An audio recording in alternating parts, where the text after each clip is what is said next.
President Trump has halted a decision by his administration to allow the importation of elephant hunting trophies. KurokawEPAEFERexShutterstock A combination of public and private pressure prompted President Trump to overturn his administration's recent move to allow elephants shot for sport in Zimbabwe and Zambia to be imported back to the United States as trophies, according to interviews with several individuals briefed on the decision.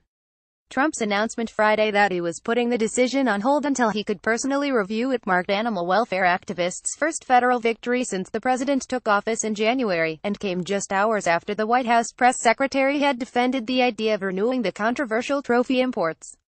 The administration faced blistering criticism on both the left and right after the U.S. Fish and Wildlife Service announced Wednesday that it would end a 2014 government ban on big game trophy hunting in Zimbabwe and Zambia.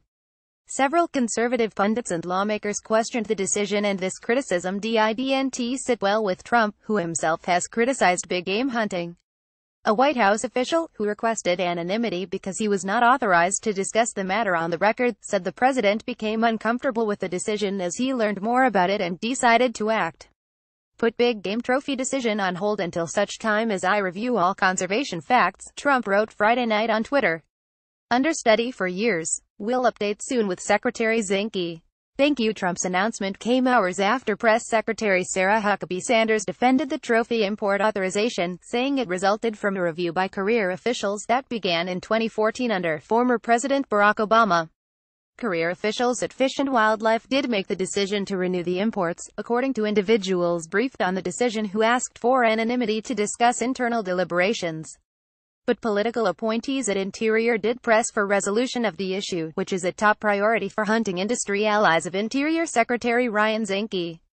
The negative backlash to the import decision, which was first announced by the Safari Club International's foundation arm during a conference with African wildlife managers in Tanzania last week, appeared to take the White House by surprise. A similar change affecting African lion trophies had gone mostly unnoticed since it took effect last month, and it is not clear whether Trump was aware of that earlier decision. The shift in policy coincided with a military coup in Zimbabwe. President Robert Mugabe remains under house arrest, making the decision harder for the administration to defend. Referring to the president's Friday tweet, the White House official said, "I think that does reflect his discomfort with it."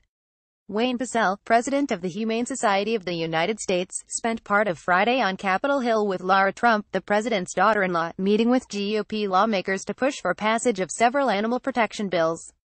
In recent months she has met with White House officials as well as cabinet members to press for action on a number of fronts, including connecting homeless pets with veterans, preventing wild horses and burros from being euthanized, and stricter enforcement of policies related to puppy mill operations.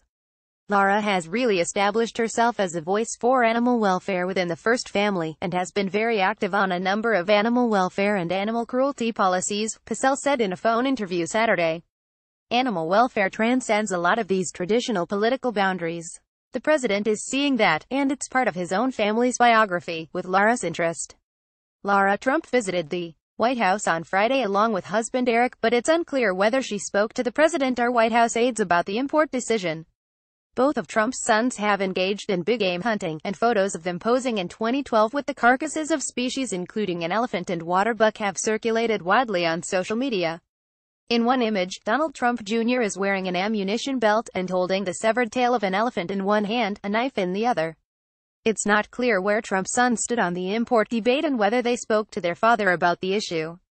Before he was president, Trump had gone on record opposing the type of hunting his sons enjoy. "My sons love hunting. I don't," Trump wrote on Twitter in 2012. He was replying to the singer Cher, who had disapprovingly posted a photograph of the Trump sons with a trophy. Under U.S. law, the remains of African elephants, which are listed as threatened under the Endangered Species Act, can only be imported if federal officials have determined that hunting them benefits the species more broadly.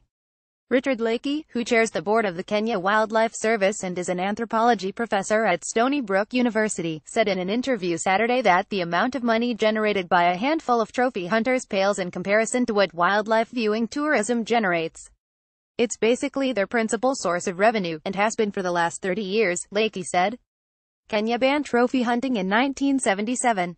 Leakey said the several $100 million generated annually by visits to the Masai Mara National Reserve go directly to the Masai government, and pay for schools, hospitals and other needs in a community of 1.5 million people. It is unclear who will conduct the review of the import decision, since Trump vowed on Twitter to do it himself, and whether lion trophy imports will also face fresh scrutiny. The Interior Department declined to comment Saturday. Zimb indicated in a statement Friday that after speaking with Trump, the issuing of permits is put on hold as the decision is being reviewed. Critics of the decision to allow elephant remains into the country from Zimbabwe and Zambia included not only House Foreign Affairs Committee Chairman Edward R. Royce R. Califf, but Fox News host Laura Ingraham and conservative radio host Michael Savage, who tweeted Friday before the policy reversal, "Do brave men hunt elephants? Should Trump prevent the importation of lion and elephant trophies?" On Saturday morning, several GOP elected officials, including South Carolina Gov. Henry McMaster, praised Trump. The president, for his part, retweeted accolades from two conservative television hosts, Piers Morgan and Greta Van Susteren.